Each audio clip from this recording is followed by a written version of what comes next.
자, 이번에 읽어볼 괴담은 레딧 괴담입니다. 이번 이야기는 다른 남자의 얼굴로 깨어났다입니다. 내 이름은 릭이다. 아니, 그랬었다. 어느 날 아침 눈을 떴을 때 거울 속 남자는 내가 아니었다. 흠이 있는 머리카락이라든가 이상한 꿈 같은 얘기를 한 게 아니다. 거울을 통해 나를 바라보던 얼굴은 내 얼굴이 아니었다. 완전히 낯선 사람의 얼굴이었다. 나는 반쯤 잠이 덜 깬 상태로 욕실로 비틀비틀 들어가 불을 켰다. 그리고 그가 있었다. 거기 거울 속에. 영상도 만들어서 보내주셨는데 퀄이 좋네요. 아니 뭐야 이게. 그 남자는 대략 나보다 5살은 더 들어 보였다. 짧은 검은 머리는 관자놀이 주변이 훤히 드러날 정도로 뒤로 밀려 있었고 내 원래 머리카락은 풍성한 먼지빛 갈색이었다. 그의 턱에는 마치 병에 맞은 듯한 흉터가 있었고 짙은 눈썹과 피로에 젖은 갈색 눈을 하고 있었다. 내 눈은 초록색이었다. 나는 내 뺨을 만졌다. 거울 속 남자도 따라했다. 내가 눈을 깜빡이자 그도 눈을 깜빡였다. 약장 문을 열어 뭐라도 단서를 찾으려 했다. 약? 술? 보약? 설명이 될 만한 게 뭐든. 하지만 안에는 치약과 오래된 타이레놀 한 병뿐. 공포가 밀려오기 시작했다. 나는 후드티를 입고 끈을 세게 조여 얼굴이 그림자처럼 보이게 하고 조용히 아래층으로 내려갔다. 켈시, 내 여자친구는 아직 침대에서 자고 있었다. 잠깐 그녀를 깨워서 전부 말해볼까 고민했다. 하지만 그 대화를 어떻게 시작해야 될까? 자기야, 나 다른 남자의 얼굴을 하고 깨어났어. 이런 말 세상에 어떤 남자가 해봤겠는가. 많은 남자들이 숙취로 엉망진창이 된 얼굴로 아침을 맞기도 한다.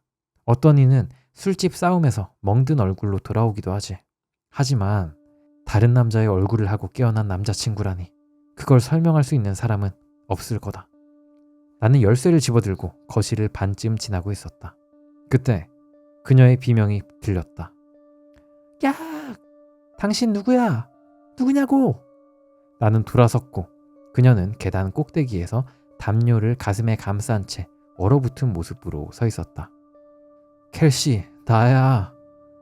나는 떨리는 목소리로 말했다. 나 릭이야. 최악의 한 수였다.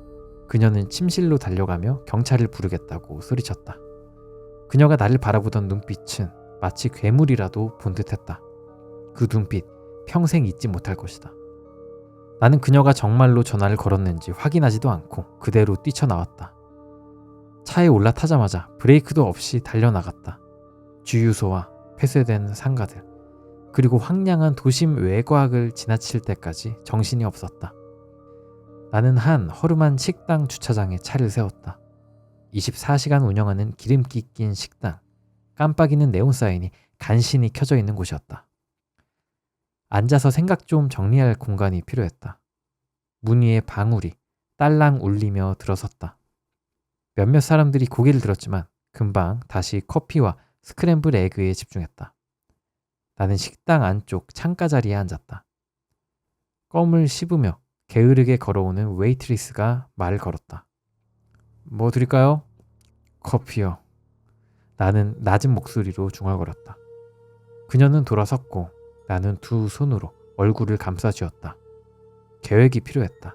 아니, 설명이라도. 병원에 가야 할까? 경찰에 갈까? 아니면 그냥 모텔에 숨어서 조용히 상황을 정리할까? 그때였다. 거기 있었네. 고개를 들었다. 근육질의 남자가 내 자리 옆에 서 있었다. 팔에는 문신이 잔뜩, 큼직한 몸집, 그리고 귀에 걸린 듯한 넓은 미소. 그의 눈에는 반가움과 뭔가를 알아본 듯한 확신이 섞여 있었다. 우린 너 찾느라 온 동네 다 뒤졌어 임마. 그가 말했다. 집에 있어야 되는 거 알지? 나는 눈을 깜빡였다. 사람 잘못 보신 것 같은데요? 조심스럽게 대답했다. 그는 웃었다. 아이고 알렉스, 이젠 네 이름도 까먹은 거야? 알렉스. 그 이름은 마치 얼굴을 한 대 맞은 듯한 충격으로 다가왔다. 미안해요. 나는 중얼거렸다. 지금 좀 혼란스러워요. 그는 내 등을 꽝 하고 내리쳤다. 이빨이 부딪힐 만큼 강하게. 그래, 그럴 줄 알았어. 자, 가자. 타라가 널 걱정해가지고 아주 죽겠대. 타라. 전혀 모르는 이름이었다. 하지만 지금 나는 다른 선택지가 없었다. 그리고 어쩌면 그들이 이 상황에 대해 뭔가 알고 있을지도 모른다는 생각이 들었다. 그는 오래된 포드 픽업 트럭을 몰았다. 담배 냄새가 진동했다. 요 며칠 좀 힘들었지? 그가 말했다. 타라가 그러더라. 너가 약을 끊고 또 이상한 소리 하기 시작했다고. 나는 그를 바라보았다.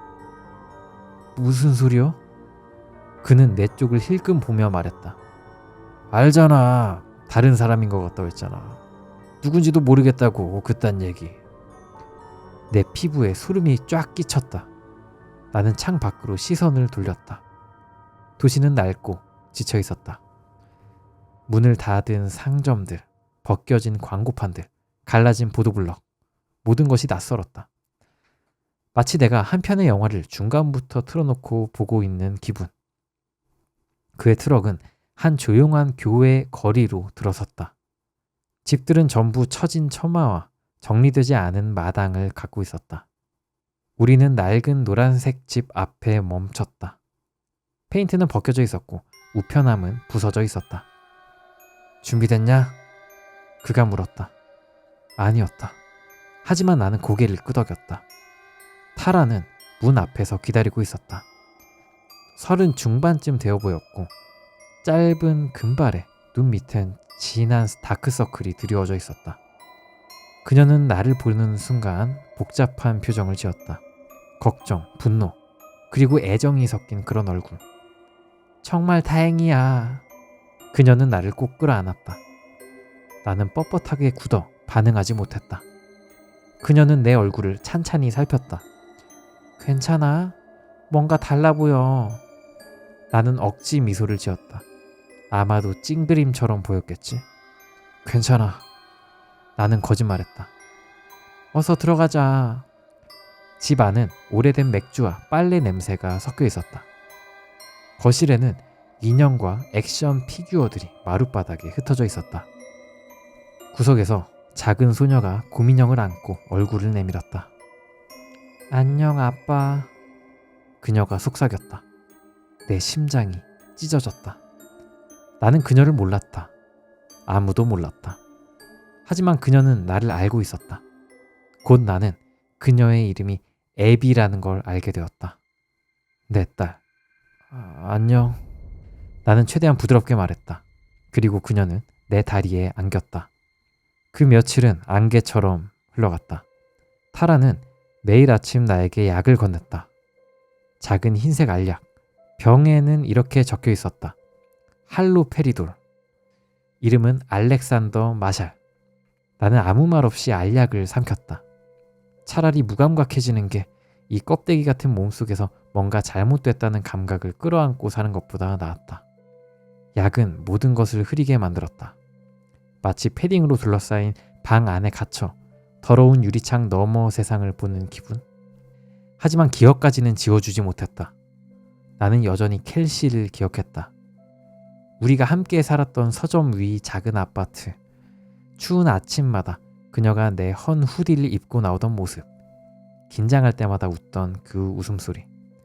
나는 링 모리슨이었다. 그리고 이건 내 인생이 아니었다. 늦은 밤 목이 말라 잠에서 깼다. 약 기운이 아직 덜 빠진 채 침대에서 비틀비틀 걸어 나갔다. 부엌으로 향하던 중 거실 한복판에서 이상한 장면이 눈에 들어왔다. 타라가 커피 테이블 앞에 무릎을 꿇고 무언가에게 속삭이고 있었다. 처음에는 작은 조각상인 줄 알았다. 풋볼 크기의 어두운 형체, 입이 없고 날개를 얼굴에 덮은 채 무릎을 끌어안고 쪼그려 앉은 사람의 모습.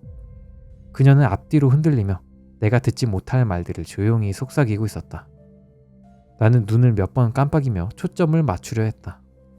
그녀는 내가 있는 걸 알아채자 벌떡 일어나 몸으로 그것을 가리며 말했다. 당신 자야지. 목소리엔 날카로운 기색이 묻어 있었다. 나는 대충 중얼거리며 다시 계단을 올라갔다. 그냥 슬픔일 거야. 스트레스, 약 부작용. 나는 스스로에게 그렇게 말했다. 나는 믿을 수 없어. 난 미쳐가고 있어. 그러니 주변 사람들에게 기대야 돼. 그게 현실이야. 그러다 그 일이 일어났다. 나는 소파에 앉아 있었다. TV에서 뉴스 속보가 흘러나왔다. 속보입니다. 7번 도로 인근에서 차량 전복 사고가 발생했습니다. 이번 사고는 어쩌고저쩌고. 고개를 돌리려 하지도 않았다. 그런데 그 이름이 들렸다. 사망자 리처드 모리슨 32세. 숨이 멎는 듯했다. TV 화면에는 진짜 내 얼굴이 떠올랐다. 진흙 웅덩이 옆에서 시신으로 발견된 나. 경찰은 음주사고로 판단했다. 타살 혐의 없음. 그 순간 무언가 안에서 끊어졌다. 나는 움직이기 시작했다. 타라와 애비가 잠든 사이 조용히 부엌으로 내려가 차 키를 훔쳤다. 헤드라이트도 켜지 않은 채 차를 몰았다. 가슴은 마구 뛰었고 목적지는 단 하나였다. 켈시. 그녀를 찾아야 했다. 그녀에게 내가 누구인지 설명해야만 했다. 집 뒤편에서 빗속에 숨은 채 기다렸다. 켈시가 도착해 문 안으로 들어갔다. 나는 그녀를 다시 놀라게 하고 싶지 않았다. 그래서 기다렸다. 그녀가 담배를 피우기 위해 처마 밑으로 나올 때까지. 그녀는 떨고 있었다. 추위 때문인지 아니면 그동안 쌓였던 긴장 때문인지 몰랐다. 손에 든 라이터를 만지작거리고 있었다. 나는 어둠 속에서 한 걸음 나섰다. 켈시. 그녀는 담배를 떨어뜨렸다. 눈이 커졌고 그 안에는 공포, 혼란, 그리고 알아보는 기색이 뒤섞여 있었다. 또 당신이야? 그녀는 떨리는 목소리로 말했다. 왜 여기에 있는 거야? 말도 안 된다는 거 알아. 근데 믿어줘야 돼. 나야, 릭이야. 그녀는 고개를 저으며 문 쪽으로 뒷걸음질 쳤다. 아니야. 넌 아까 내 집에 침입했잖아. 넌 미친 거야. 나는 그녀가 그렇게 나올 거라는 걸 알고 있었다. 그래서 준비해뒀다. 그 채석장 이야기 알아? 16살 때. 그 바보 같은 제이슨 앞에서 잘 보이려고 몰래 들어갔다가 손목 부러졌지.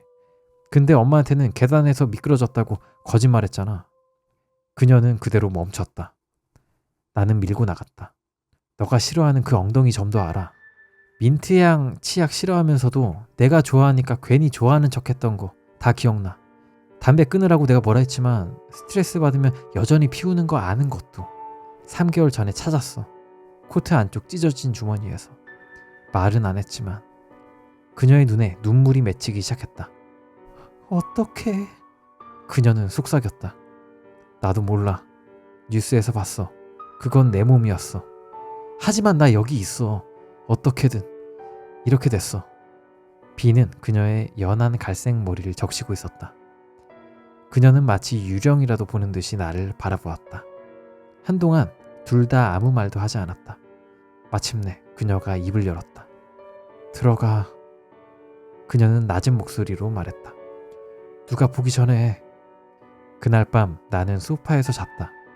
덮고 있던 담요에는 집 냄새가 배어 있었다. 세제와 켈시의 향수 냄새. 우리 둘 다 거의 잠들지 못했다. 그녀는 반대편 의자에 앉아 식어버린 커피를 홀짝였다. 몇 분마다 내 쪽을 보며 내 얼굴을, 내 몸짓을 살폈다. 내가 머리를 긁는 습관, 무게중심을 옮기는 방식, 잃어버린 그 남자의 흔적을 찾고 있었다. 릭 모리슨을. 나는 이해했다. 사실 나 자신도 그랬으니까. 이 낯선 피부 안에서 나 자신을 찾고 있었다. 그 후 며칠 동안 우리는 파헤치기 시작했다. 켈시는 오래된 사진 앨범들을 꺼내왔다. 나는 릭만이 알 수 있는 것들을 짚어줬다. 우리가 다녀온 장소들, 낡은 폴라로이드 사진 뒷면에 적힌 유치한 농담들, 우리만의 은어들. 우리는 내 옛날 문자와 이메일들을 뒤졌다. 알렉스 마샬이라는 사람과 연결될 만한 단서를 찾기 위해. 하지만 아무것도 나오지 않았다. 교차점도 연결고리도 공통된 사람도 없었다. 어느 날 밤 우리는 차를 몰아 사고 현장으로 갔다. 짙은 안개를 가르며 전조등을 켰다. 7번 도로는 한산했다. 도로는 바위 투성이의 경사를 따라 구불구불 이어졌고 가드레일은 마치 부러진 팔처럼 휘어져 있었다. 우리는 쉽게 그 장소를 찾을 수 있었다. 탄 냄새가 희미하게 남아있는 흙, 잡초 사이에서 반짝이는 유리 조각들. 공식 발표에 따르면 나는 차를 몰고 가다가 도로를 이탈했고 계곡 아래로 굴러 떨어졌으며 충돌 시에 목이 부러져 즉사했다고 했다. 하지만 그 자리에 서서 그 풍경을 내려다보며 나는 느꼈다. 이건 사고가 아니었다. 켈시는 옆에서 몸을 움츠렸다. 재킷을 몸에 더 꽉 끌어당겼다. 그녀는 말했다. 그날 아침 내가 알렉스의 얼굴로 나타났을 때 타라의 집에 돌아가는 릭, 그러니까 진짜 몸을 차지한 그 존재는 전혀 예전 같지 않았다고. 그는 아침 조깅 중이었다며 변명을 했지만 태도는 얼어붙은 듯 했고 눈빛은 공허했으며 행동은 기계적으로 느껴졌다고. 그 말을 듣는 순간 어느 기억 하나가 날카롭고 선명하게 떠올랐다. 그날 밤 타라가 거실 탁자 앞에 무릎을 꿇고 속삭이고 있던 모습. 그 입이 없는 조각상. 그녀가 내가 지켜보는 걸 알아채고 재빨리 숨겼던 장면. 나는 그 이야기를 켈시에게 해주었다. 그녀는 멈칫하더니 손에 들고 있던 커피 보온병을 더 세게 움켜잡았다. 다시 설명해봐. 그녀가 말했다. 나는 최대한 자세히 묘사했다. 작고 어두운 형체, 입이 없고 날개로 얼굴을 가린 채 무릎을 끌어안은 사람 모양. 그림자처럼 보였고 크기는 풋볼 정도였다고. 켈시는 노트북을 꺼내 검색을 시작했다. 내 설명을 바탕으로 단서를 찾기 위해. 그리고 마침내 하나의 이야기와 조우했다. 이 세상 어떤 종교보다도 오래된 이교 신앙 속 존재. 여기 그림이 있네요. 무릎을 이제 끌어안고 있고 날개가 몸 전체를 가리고 있다. 그 이름은 모른킨. 조각상의 모습은 내가 본 것과 완벽히 일치했다. 삶과 삶을 바꿔주는 존재. 한 존재의 삶을 희생시켜 다른 존재에게 새로운 몸을 주는 의식. 하지만 그 대가는 컸다. 훔쳐진 영혼은 조금씩 썩어가고 기억 하나하나가 사라져 결국 아무것도 남지 않게 된다. 오직 껍데기만 남는다. 우리는 더 이상 말하지 않았다. 더 겁먹기 전에 대화를 끝냈다. 그날 밤 켈시는 나를 위해 마련해 두었던 손님방 침대에 다시 이불을 깔아주었다. 하지만 그녀는 혼자 자고 싶지 않다고 말했다.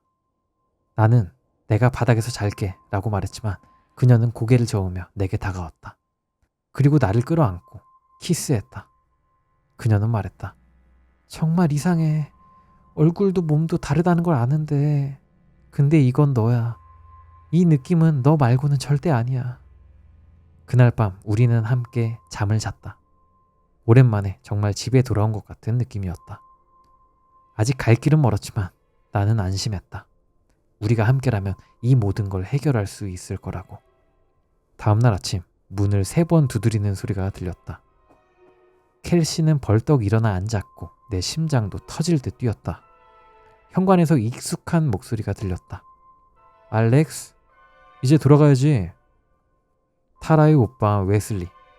그 식당에서 나를 찾았던 그 덩치 큰 남자였다. 그는 혼자가 아니었다. 창문 블라인드 사이로 나는 순찰차 한 대를 보았다. 경찰.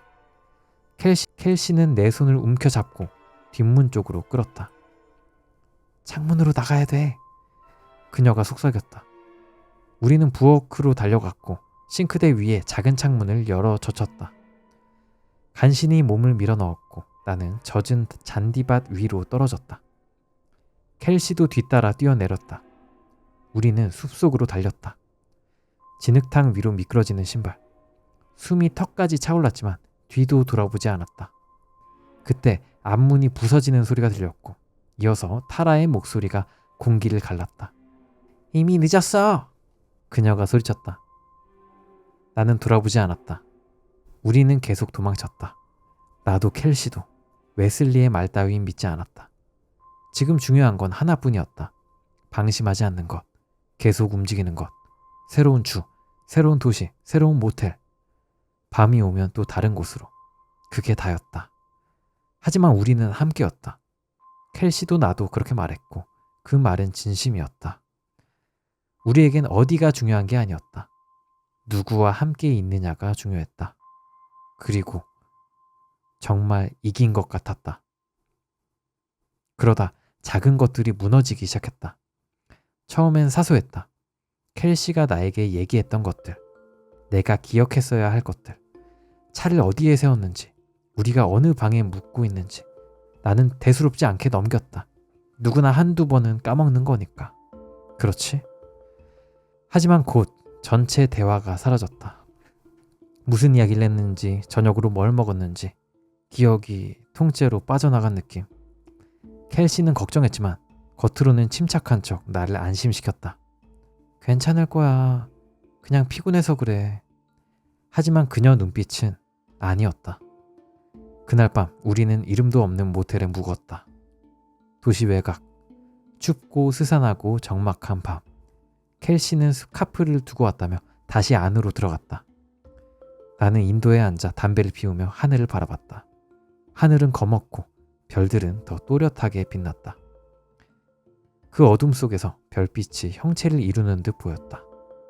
그 별들이 모여 새로운 별자리 하나가 만들어졌다. 입이 없는 형상, 날개로 얼굴을 가리고 무릎을 꿇어안고 몸을 작게 웅크린 존재, 모른킨. 그때 등 뒤에서 문이 삐걱거리는 소리, 자갈 위로 발소리가 들렸다. 나는 뒤돌아섰다. 거기 한 여자가 서 있었다. 30 중반, 연한 갈색머리, 지쳐있지만 따뜻한 눈, 손에는 스카프가 들려 있었다. 그녀가 내게 다가오며 말했다. 릭? 목소리는 떨리고 있었다. 그녀의 눈은 걱정으로 가득했다. 나는 멍하니 그녀를 바라보았다. 그리고 아주 오랜 시간이 흐른 것처럼 느껴졌다. 나는 천천히 고개를 저었다. 죄송합니다, 부인. 나는 조심스럽고 부드럽게 말했다. 사람을 착각하신 것 같네요. 그녀의 눈이 떨렸다. 그녀는 간절하게 나를 바라봤다. 애원하는 눈빛. 하지만 나는 무엇을 위해 그녀가 그토록 애타는지를 알 수 없었다. 그녀의 눈에서 눈물이 맺히고 흘러내렸다. 나는 불편함에 몸을 움직였다. 무언가 잘못되었다는 느낌. 그녀가 너무 슬퍼 보였다. 괜찮으세요? 내가 조심스레 물었다. 그녀는 고개를 저었다. 괜찮지 않다는 뜻이었다. 주변의 밤이 우리를 짓누르듯 내려앉았다. 정적 속에서 나는 한 걸음 다가갔다. 혼자세요? 나는 조용히 물었다. 그녀는 긴 침묵 끝에 그저 고개를 끄덕였다. 자, 여기까지가 다른 남자의 얼굴로 깨어났다 라는 이야기였는데요. 야, 너무 재밌는데요. 채팅으로 내용 너무 재밌어서 영화 보는 느낌이네요 이라고 하셨는데, 이 글빨이 너무 좋다. 연출이 너무 좋고, 뭐라 해야 될까, 이 처음에는 이제 이 남자가 설명해주는 말이잖아요. 이게 다 대화체로만 이어지는 글이 아니잖아. 그래서 처음에 이렇게 계속 자기가 겪고 있는 일들을 설명하는데, 기억을 잃자마자 어떤 여자가 서 있었다, 그녀는 울고 있었다, 나는 당황했다, 뭐 이런 식으로 화자의 입장이 확 바뀌어버리니까 상당히 이게 신기하네요. 재밌다. 그러니까 저 타라라는 여자가 저 남자의 영혼이랑 살고 싶어가지고 이제 릭의 영혼을 다른 남자의 몸으로 이렇게 바꾼 거 아니야. 그죠? 맞죠? 저 타라 씨가 릭의 영혼을 갖고 싶어가지고 저 남자의 몸이랑 이렇게 바꾼 거 아니야? 정확하게 이해는 안 되는데? 되게 재밌는데 그게 맞나 궁금합니다. 왜 바꾼지는 안 나온 것 같아. 저 타라라는 여자가 릭을 원했나 봐. 그래서 저 석상에다가 빈 거고, 그래서 바뀌었고, 근데 그 영혼만을 원하는 거가 왜 그런지는 나오지는 않네요. 마지막 여자는 켈시 맞지 않아요? 켈시 맞죠?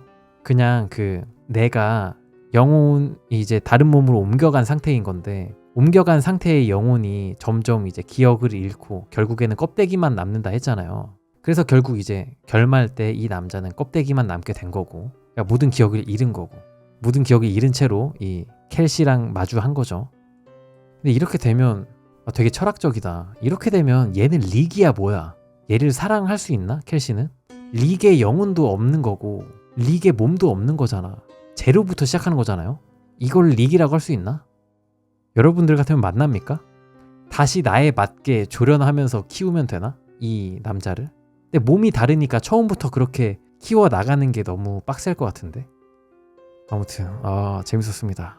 아무래도 다 알려주면 재미없잖아. 그죠? 제가 가지는 이런 의문들, 이런 거를 일부러 안 알려주는 것 같고, 이런 거를 상상할 수 있게 만들어주는 게 또 재미 요소인 것 같기도 합니다. 자, 레딧 괴담 다른 남자의 얼굴로 깨어났다 한번 읽어봤고요. 자, 이번에 읽어볼 괴담은 레딧 괴담입니다. 나는 정신 나간 삼촌 집에서 하룻밤을 보냈다. 지금도 내가 본 것 때문에 트라우마가 남아있다. 라는 레딧 괴담 한번 읽어보겠습니다. 어느 집안에나 꼭 그런 사람이 있다.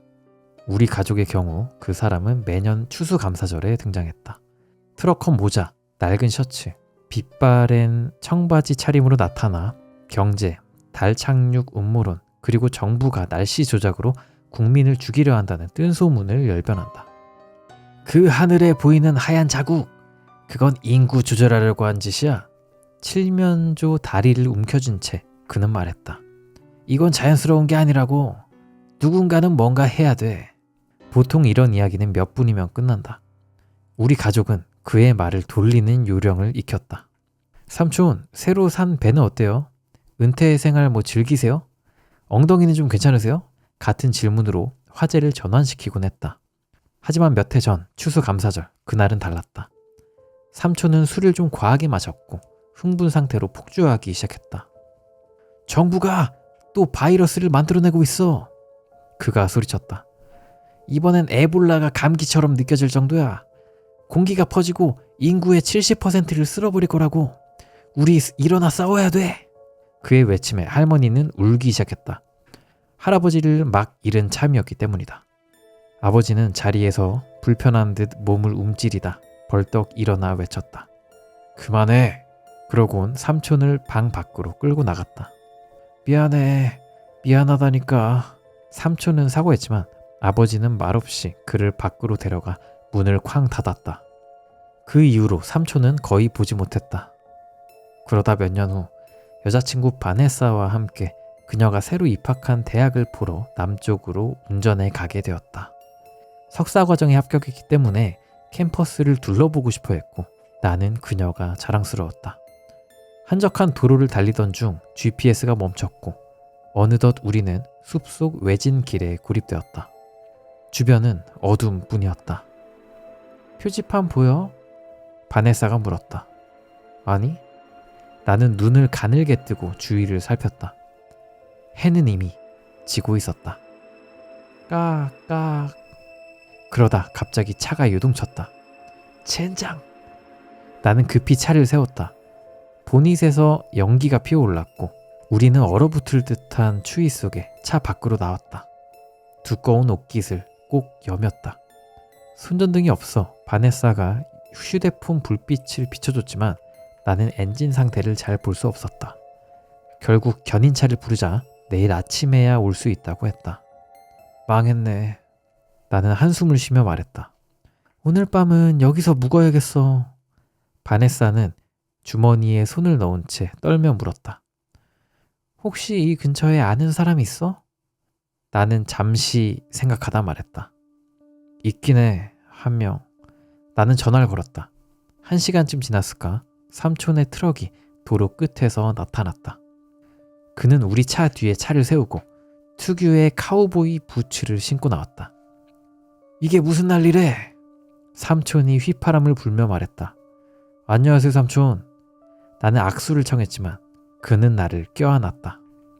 갈비뼈가 으스러질 것 같은 곰 같은 포옹이었다. 그리고 바네사를 향해 물었다. 이 아가씨는 누구야? 바네사예요. 그녀가 악수를 하며 말했다. 도와주셔서 감사합니다. 가족을 돕는 건 당연한 일이지. 삼촌은 차량 내부를 들여다봤지만 문제를 찾지 못했다. 이건 정비소에서 봐야겠네. 일단 우리 집에 가자. 내일 아침에 데려다 줄게. 감사해요 삼촌. 우리는 짐을 챙겨 삼촌의 트럭에 올라탔다. 10분쯤 달리던 중 삼촌이 목을 가다듬으며 물었다. 둘이 어떻게 만났냐? 대학교에서요.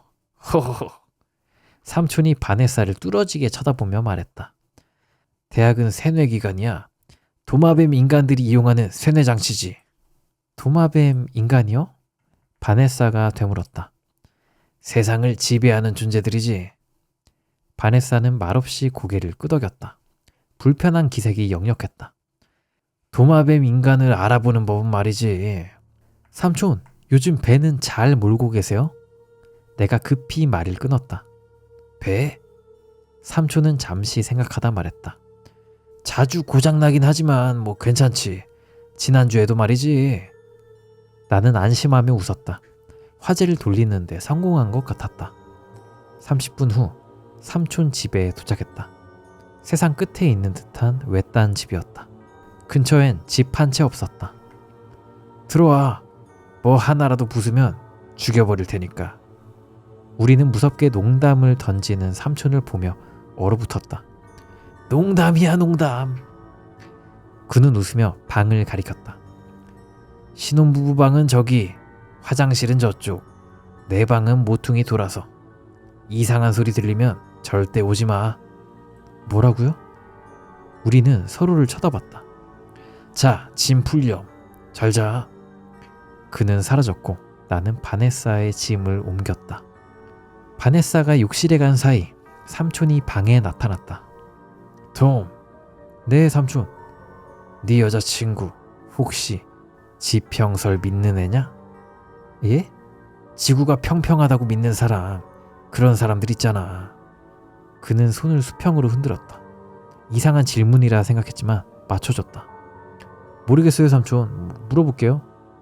반드시 물어봐줘. 그는 잠시 서 있다가 바네사의 샤워 소리가 들리자 돌아섰다. 이제 자야겠다. 이상한 소리 들려도 절대 따라오지 마. 그러곤 사라졌다. 나는 그냥 하룻밤이야. 별일 없을 거야 하며 스스로를 달랬다. 그날 밤 바네사의 손에 이끌려 잠에서 깼다. 톰! 아, 왜 그래? 너네 삼촌이... 복도에서 기괴한 신음소리가 들렸다. 누군가 발작하듯 고통스러운 소리였다. 다시 한번 뭔가에게 잡아먹히는 듯한 끔찍한 비명이 들려왔다. 으아! 대체 저게 뭐야? 바네사가 말했다. 모르겠어. 나는 벌떡 일어나 문으로 달려갔다. 삼촌, 괜찮으세요? 아! 살려줘! 살려줘, 제발! 그의 목소리는 처절했다. 문은 잠겨 있었다. 삼촌, 괜찮으세요? 쿵쿵쿵. 나는 문을 두드리며 소리쳤다.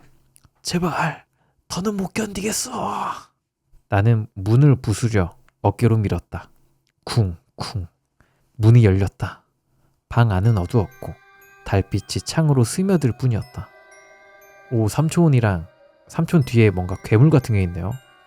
삼촌은 침대 끝에 앉아 헐떡이고 있었고 그의 어깨 위에는 불독만한 정체불명의 작은 형체가 웅크려 앉아 그의 귀에 속삭이고 있었다.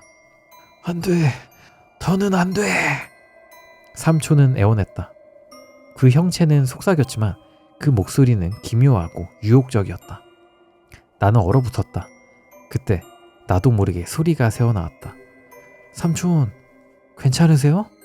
삼촌은 고개를 돌려 차가운 목소리로 말했다. 들어오지 말라고 했지. 죄송해요. 그가 침대에서 벌떡 일어나 내게 달려들었다. 나는 도망치려 했지만 그는 내 팔을 잡고 입을 막았다. 벽에 나를 밀쳤다. 너는 내 말을 들었어야 했어, 톰. 나는 필사적으로 고개를 끄덕였다. 그의 어깨 위 그 존재는 노란 눈으로 나를 응시하고 있었다.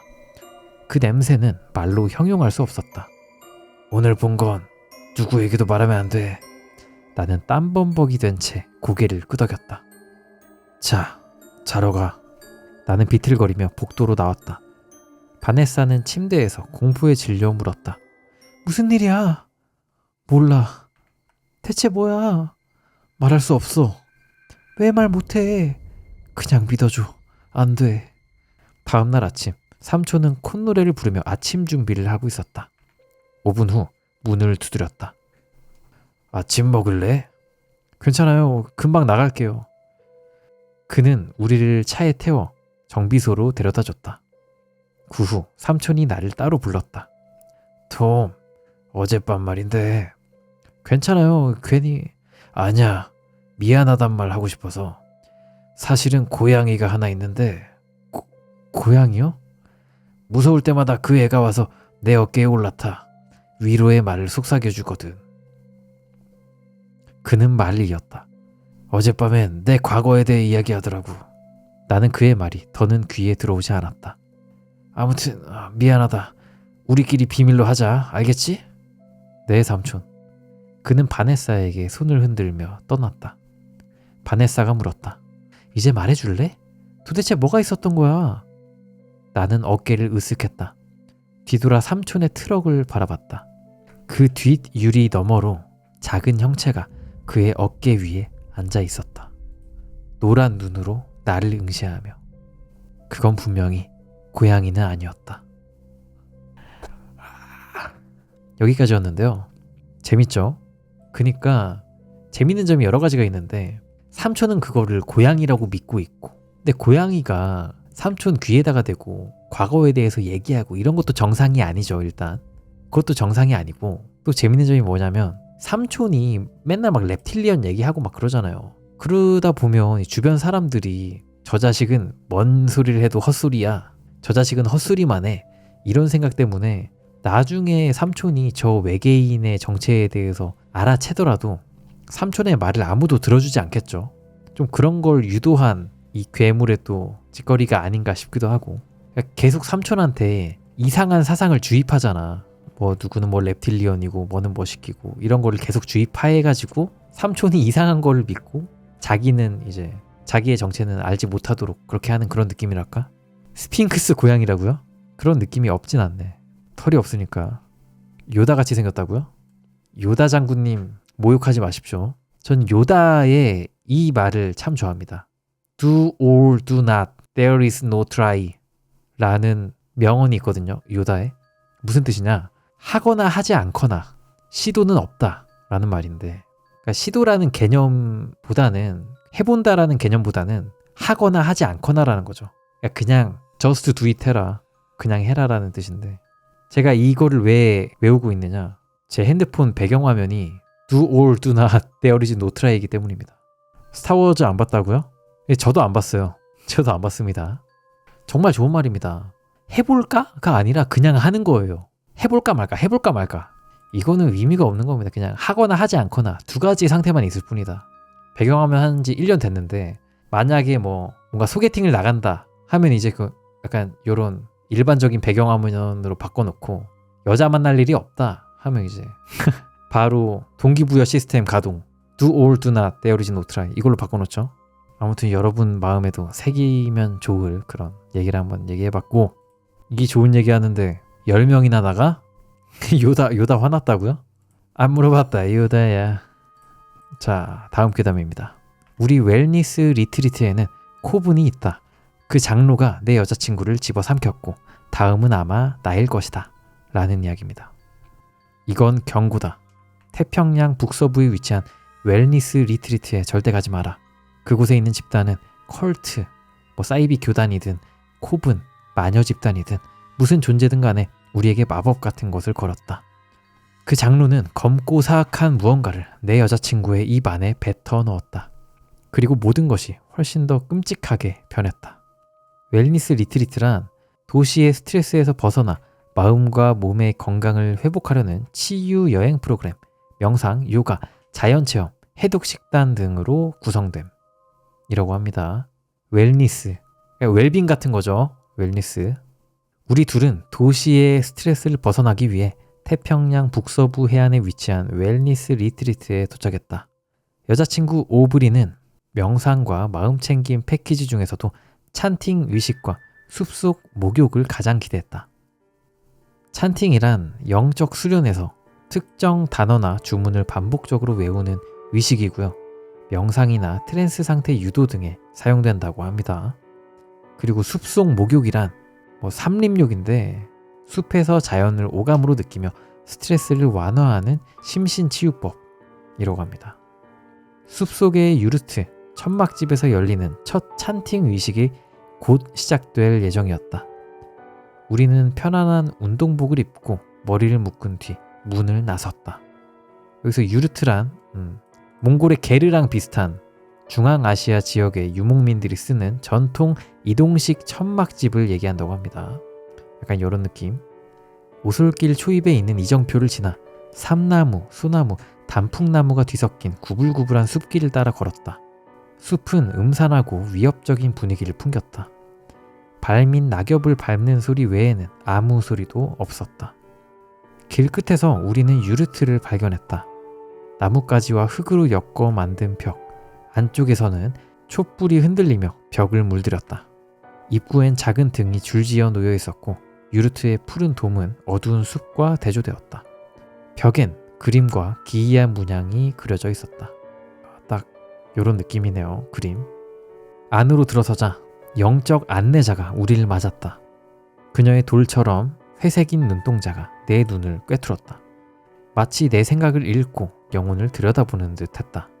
그녀는 허약해 보이는 긴 머리카락을 허리까지 늘어뜨렸고 파인 볼과 날카로운 광대뼈는 병든 사람처럼 보였다. 그녀는 우리에게 차 한 잔씩을 건넸고 찬팅 의식이 시작되기 전 마시라고 했다. 컵 안에는 뒤엉킨 뿌리와 줄기가 떠있는 그런 검은 액체가 담겨 있었다. 냄새를 맡자마자 구역질이 날 정도로 역겨웠다. 오브리는 먼저 꿀꺽 마셨다. 나는 심호흡을 하고 각오를 다진 뒤 마셨다. 냄새보다 더 끔찍한 맛이었다. 목구멍을 따라 면도날처럼 날카로운 액체가 흘렀고 입안이 타들어가는 듯 했다. 한 잔 더 할까?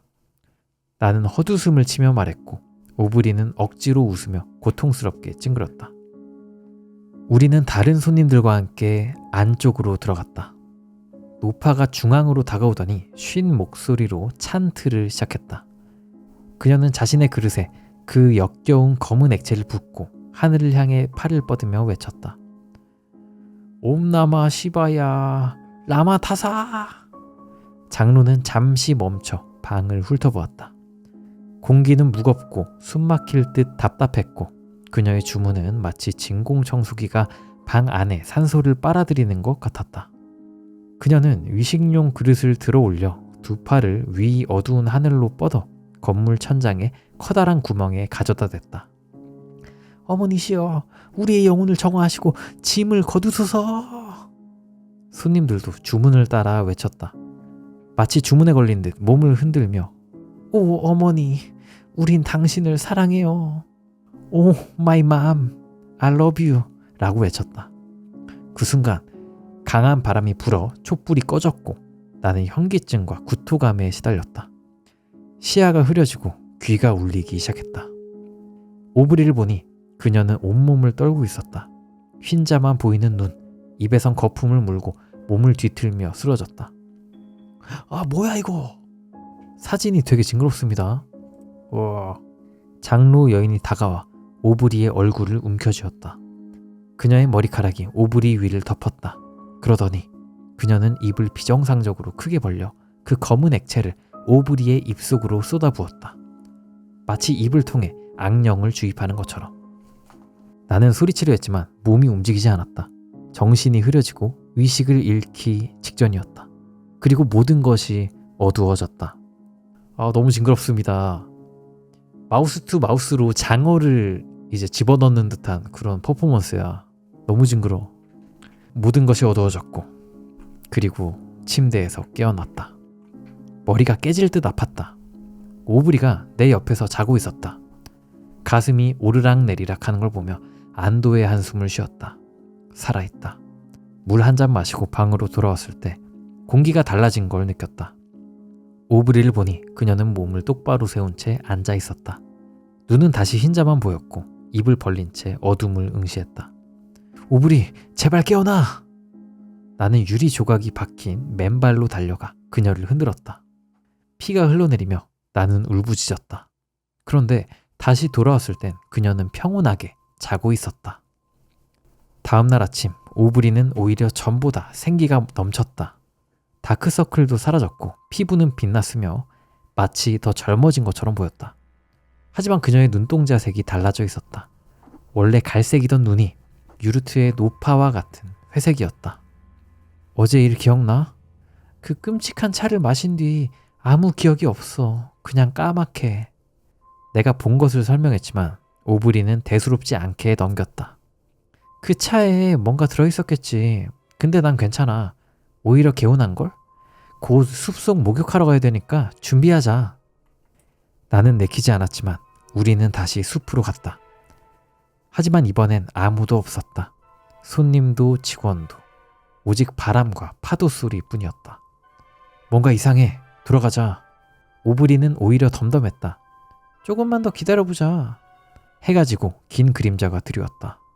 그리고 깊은 숲속에서 이상한 소리가 들려왔다. 숲풀 속에서 무언가가 우리를 향해 다가왔다. 발소리, 그리고 찬트 소리. 옴나마 시바야. 안 돼, 안 돼, 제발, 안 돼. 영상이 있습니다. 오, 뭐요?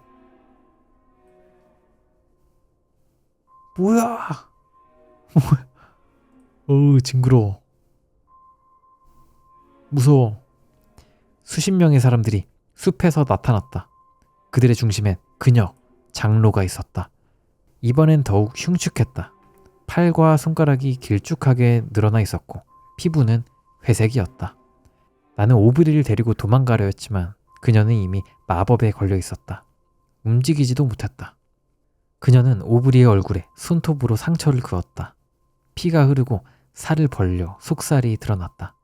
장로는 입을 벌려 날카로운 이빨을 드러내더니 오브리를 먹기 시작했다. 그녀는 오브리의 살가죽을 벗겨 자신에게 더 씌우고 얼굴을 자신의 것처럼 감쌌다. 변신이 끝나자마자 떠드는 소리도 멈췄다. 숲은 정적에 휩싸였다. 그제야 마법이 풀리며 내 몸도 움직일 수 있게 되었다. 심장이 미친 듯이 뛰기 시작했다. 뛰어! 그 다음날 아침 난 침대에서 깼다. 어떻게 돌아왔는지는 기억나지 않는다. 화장실 거울 앞에 섰을 때 머리카락이 곤두섰다. 거울 속 내 눈은 회색이었다. 그리고 세면대 위엔 검은 차 한 잔이 놓여 있었다. 여기까지였는데요. 그러니까 결국에 이 남자도 잡혔죠. 잡혔던 거고 세면대 위에 검은 차 한 잔이 놓여 있었던 거는 너는 어차피 지금 눈도 회색됐고 저주받았고 우리를 피할 수 없으니 그냥 그 차 그냥 마시고 승복해라.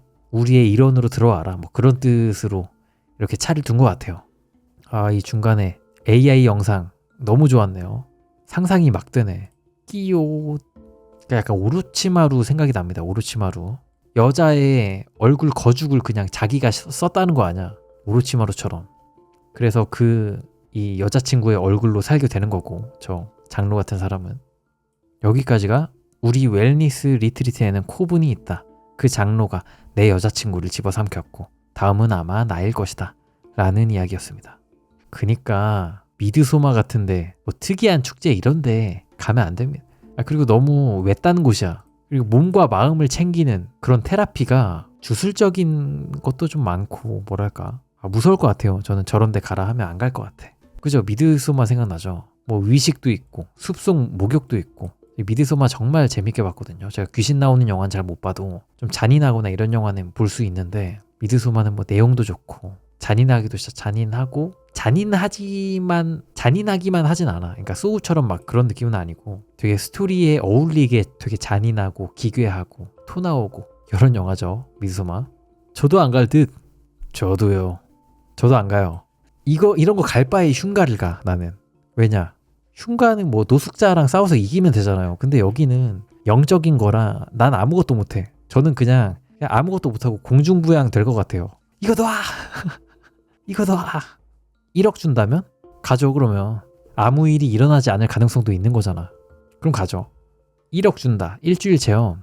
근데 여기에 제 구독자분들 중에 저런 테라피 일주일 동안 체험하고 1억 준다 하면 누가 안 가요? 누가 안 가? 나쁜 사람일 수도 있고 아닐 수도 있음. 이 전제는 평소에도 있는 전제야. 그죠?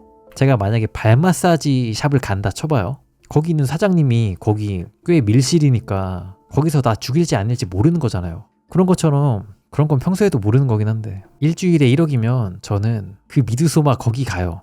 거기 가서 1억 받고 살아남기 위해 노력할 것 같아. 1억이니까. 그죠? 미니 오징어 게임? 미드소마 게임 하는 거죠. 미드소마 게임. 그냥 가자마자 어디 굴 파고 숨어 있어야 된다고요? 일주일 동안 배고파서 어떡해. 티나요, 티나. 근데 어디까지 해야 1억 줘요? 3일은 해야 1억 주나? 일주일 다 해야 되는 거면 죽을 수밖에 없잖아, 근데. 그 커리큘럼 따라가면 죽을 수밖에 없잖아. 거기서 주는 전통 차 먹고 전통 보양 먹고 이러다 보면 당할 수밖에 없는데? 죽어야 돼요? 죽어야 1억 주는 거예요. 보험이죠? 여행자 보험이네 이거. 살려는 준다. 그러면 누가 안 해. 그죠? 근데 이렇게 못 받은 돈이 7조 5천억 원 정도 됩니다. 정말 의미 없는 대화죠. 아무튼 여기까지가 웰니스 리트리트 레딧 괴담이었다. 재밌었습니다. 아, 내 7조 5천억 원 빨리 줘요. 나 등대에서 혼자 3년 동안 있기로 했는데 왜 안 줌? 저도 등대 좀 보내줘요. 등대에서 방송하면 진짜 얼마나 재밌을까. 밥도 그냥 다 주고. 저 사실 여기 등대예요. 편의점 막 가고 막 마트 가고 그러려고 나가는 거 말고는 저 등대거든요. 그냥 등대로 보내주다. 돈 받으면서 그냥 이 방송 생활하면 진짜 좋겠다. 그런 상상합니다. 무슨 상상하냐? 어떤 리얼 갑부가 갑자기 저한테 연락을 해가지고 잘대님 요즘 방송 열심히 보고 있습니다. 제가 남는 그 별장이 하나 있는데 거기 놀리기가 좀 뭐해서요. 거기서 방송하시면서 종종 청소해 주시고 가끔 저랑 술이나 같이 드시면 어떨까요? 대신 제 저택에서 방송해 주세요. 팬이에요. 잘대님. 이렇게 하면 저는 살짝 고민하는 척 하다가 알겠습니다. 그럼 제가 그 저택에 들어가겠습니다. 해가지고 저택 들어가서 내 집인 양 살고 이런 거 꿈 좀 꾸는데 돈 많으신 갑부님 계시면 좀 제발 연락 부탁드립니다.